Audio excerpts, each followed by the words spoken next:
Hello नमस्ते प्रणाम हर हर महादेव। तो कैसे आप लोग, होप करते हो आप लोग जहाँ भी होंगे स्वस्थ होंगे मस्त होंगे। तो फाइनली आज बारिश हो रहा है। आप लोगों के इधर हो रहा है कि नहीं कमेंट करके बताइएगा। बट हमारे इधर बहुत ज्यादा बारिश हो रही है तो मन कर रहा था हम लोगों का पिज्जा खाने का। तो भैया ऑर्डर किए पिज्जा, ये रहा पिज्जा। तो आया है यहाँ पे, दे के फिर गया है। तो आ गया पिज्जा। आप लोगों को पता ही होगा बारिश में मतलब कुछ चटपटा खाने का मन करता है, चटपटा खाने का मन करता है तो खाते हैं। तो ये गर्मा गर्म पिज्जा आया है तो देखते हैं अभी। हाँ, मम्मी और भाई भी हैं। भाई छुट्टी पे हैं क्योंकि हम लोग बताए कि नहीं, क्योंकि हम लोग गाँव जाने वाले हैं। बहुत जल्द हम लोग गाँव जाने वाले हैं। तो ये वाला ब्लॉग हमको लग रहा है कि लास्ट ब्लॉग होगा, क्योंकि अब जाके गाँव ही बनेगा ब्लॉग। तो बने रहिए ब्लॉग में, फिर देखते हैं क्या होता है क्या नहीं। तो ये रहा पिज्जा।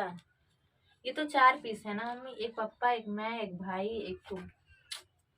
4 पीस हैं ये, 1 2 3 4। ये क्या पड़ा है इसमें? चिकन। ये चिकन। वो चिकन है। तो चलो फिर आके खाते हैं। जिसको जिसको खाना है कमेंट करके बताइएगा। गांव में तो ऑर्डर करने पे मिलता नहीं है, बट यहाँ पे मिल जाता है। कुछ भी खाने को मन करे ऑर्डर कर देंगे तो घर पे आ जाएगा। गांव पे तो नहीं मिल पाता है। तो बने रहिए ब्लॉग में, देखते रहिए। उठाओ मम्मी, कौन ज्यादा बड़ा है, ये वाला ना?